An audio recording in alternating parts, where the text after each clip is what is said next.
Bapak Ibu, masih tetap berlanjut live streaming kita. Sekali lagi terima kasih buat atensi Anda semua. Ya, share sebanyak-banyaknya karena masih ada talent-talent yang akan tampil dalam acara kita malam ini. Seorang penetua di salah satu gereja, tadi disebutkan oleh beliau ya, GKPI Jemaat Khusus Resort Jemaat Khusus gitu ya, Pulau Brayan. Kita pengen mendengar kesaksian dari beliau dan tentunya pujian dari beliau. Ini dia Amang Sintua MR Manalu.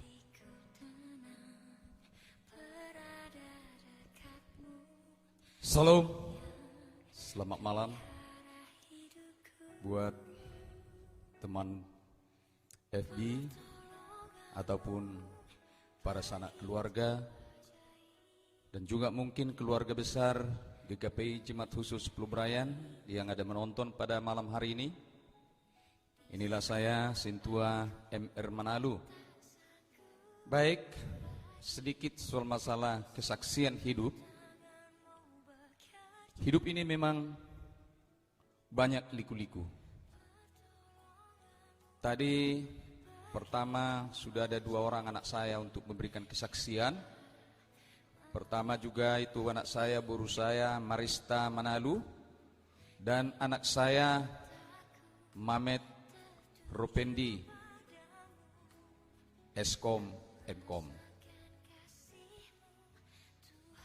Sedikit flashback ke belakang.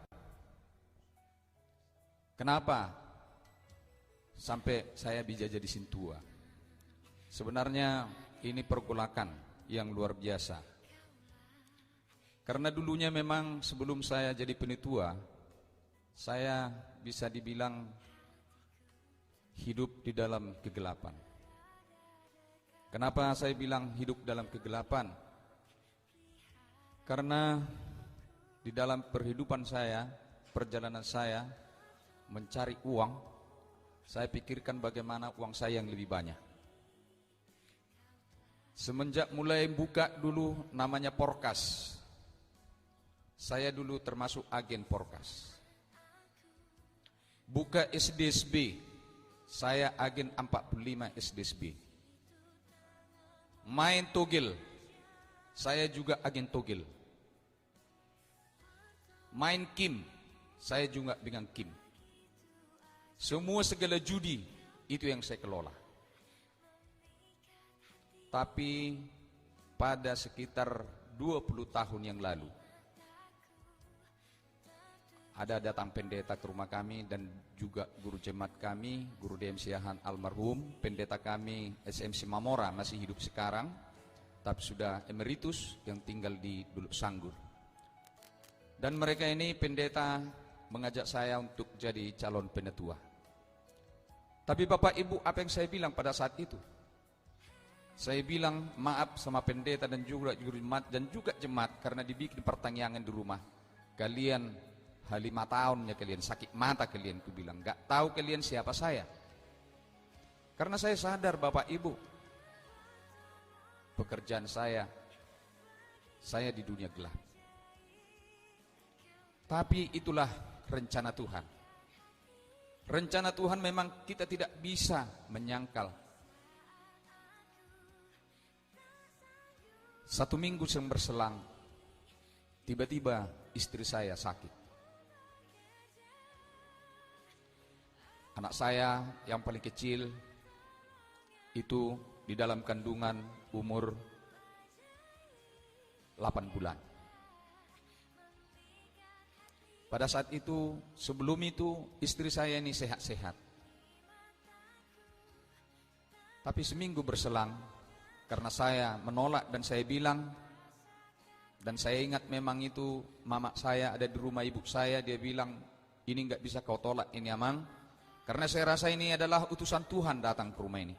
Tapi saya bilang, karena mama saya dulu para Kamis, saya bilang apa yang mama bilang, karena mama para Kamis. Tapi mama kan nggak tahu aku siapa. Tapi waktu berjalan, akhirnya istri saya hipertensi sampai 180, terakhir sampai 200 tensinya. Dia lagi mengandung, membawa babynya. Datang dokter, dia bilang, belum pernah saya tangani beginian. Ini namanya istilah kedokteran aklamsi. Tapi apapun boleh buat, ini harus kita tindak, harus operasi.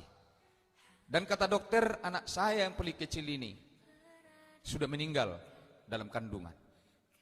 Tapi puji Tuhan, makanya mujizat Tuhan itu pasti ada. Tidak ada yang mustahil bagi Tuhan, tadi itu sudah dinyanyikan. Akhirnya Bapak Ibu, dokter mengambil tindakan untuk operasi, untuk menyelamatkan ibunya. Tapi saya Bapak Ibu, saya berdoa memang, saya minta kepada Tuhan, Tuhan kalau memang Kau ada, memang Kau bisa menyembuhkan yang sakit, bisa Kau menghidupkan yang mati, jangan Kau pisahkan saya dengan istri saya dan juga anak saya. Tapi puji Tuhan, keajaiban itu terjadi. Setelah operasi, dokter juga kaget. Dilihat juga anak saya masih hidup. Istri saya juga selamat.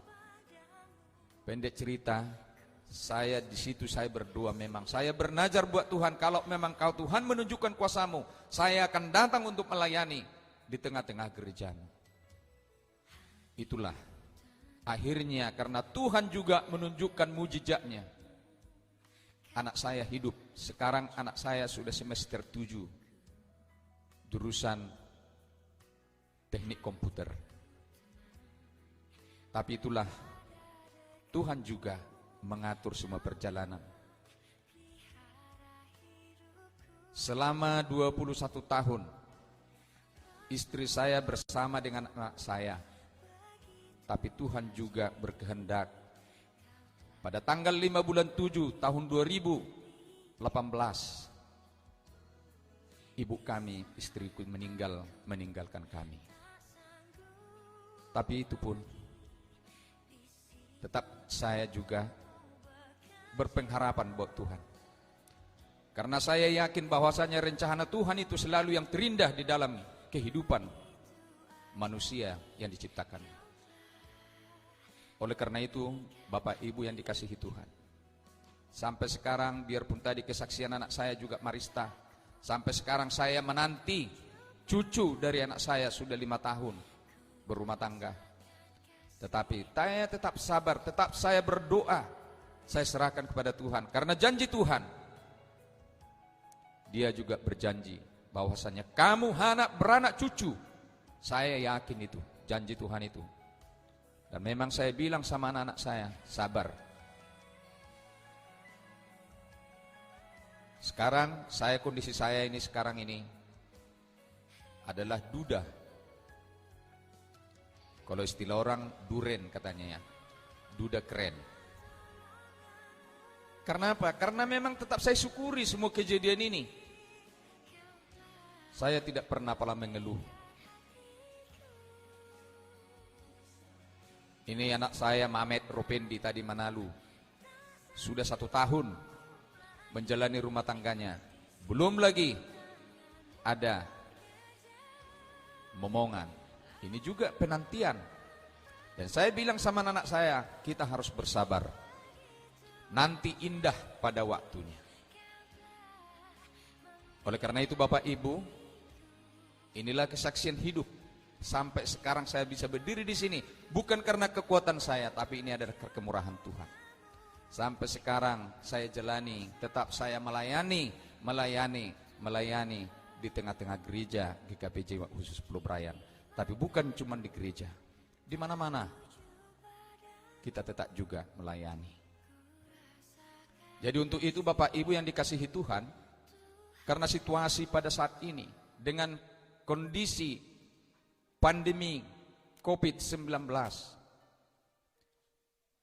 sekarang banyak orang yang galau, banyak orang yang merasakan susah dengan kehidupan ini. Tapi yakinlah Bapak Ibu, kita tidak tahu apa rencana Tuhan di sini. Karena apa? Karena rencana Tuhan itu adalah selalu indah. Yang penting bagaimana kita mengimani. Makanya dia katakan, mengucap syukurlah dalam segala hal. Biarpun pedih, sedih. Begitu juga kami juga menyampaikan kepada keluarga Bapak Darwis Siahaan, mungkin ibu ataupun anak-anaknya, keluarganya yang menjaga, yang menunggu Bapak ini sekarang berada di rumah sakit. Jangan khawatir, Bu. Jangan galau. Mari kita serahkan kepada Tuhan. Karena rencana Tuhan selalu terindah. Nanti bisa kita lihat mujizat dari Tuhan. Kami tetap juga mendoakan Bapak Darwis Siahaan. Begitu juga kami juga berdoa juga buat pendeta kami. Pendeta yang melayani di gereja GKP Jemaat Khusus Pulau Brayan.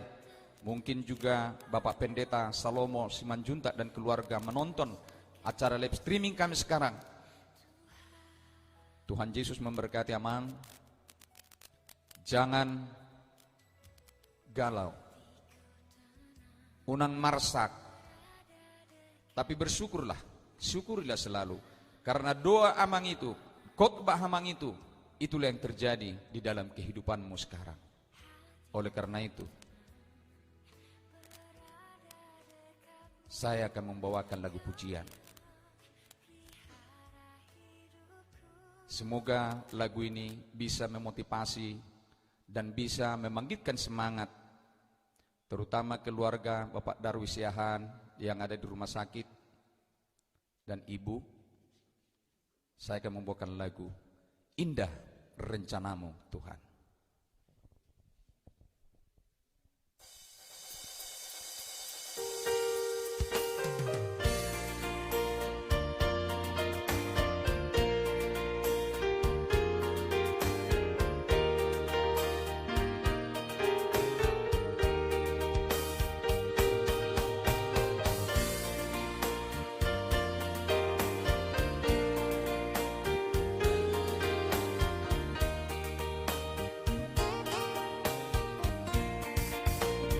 Indah rencanamu Tuhan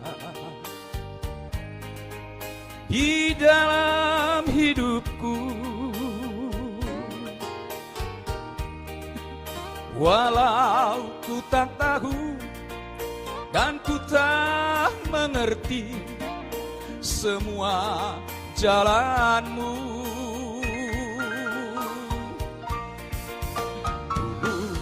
Ku tak tahu Tuhan, berat ku rasakan,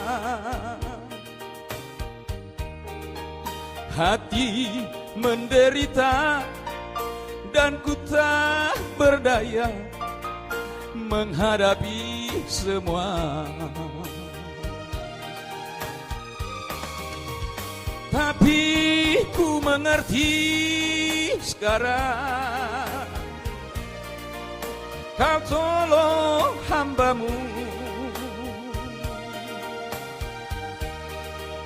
Kini ku melihat dan ku merasakan indah rencana-Mu. Tapi ku mengerti sekarang, Kau tolong hamba-Mu. Kini ku melihat dan ku merasakan indah rencana-Mu.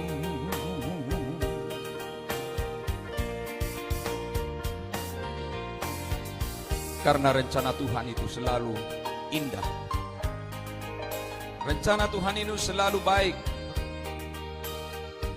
Oleh karena itu Bapak Ibu, jangan putus asa, jangan frustrasi. Serahkan hidupmu kepada tangan Tuhan. apapun yang terjadi, selalu mengucap syukur.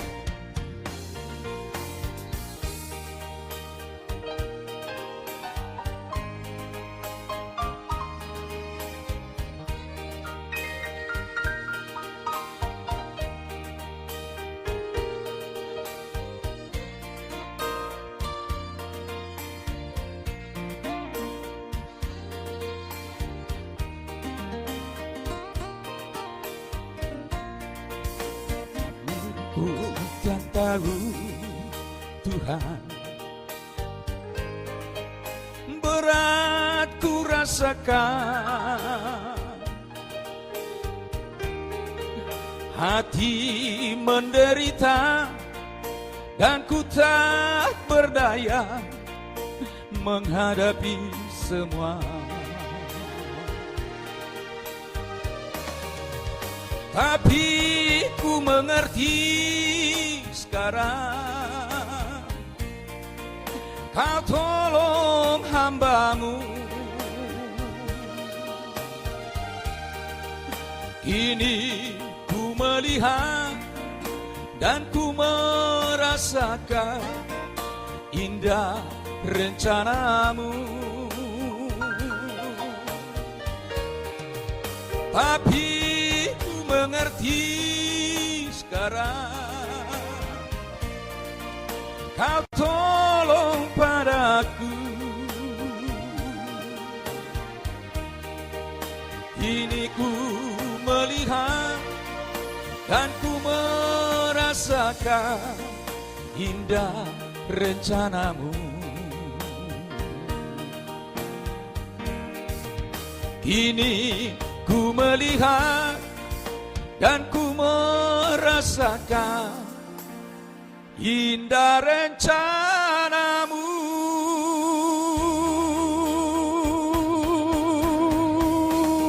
Haleluya. Tuhan Yesus memberkati.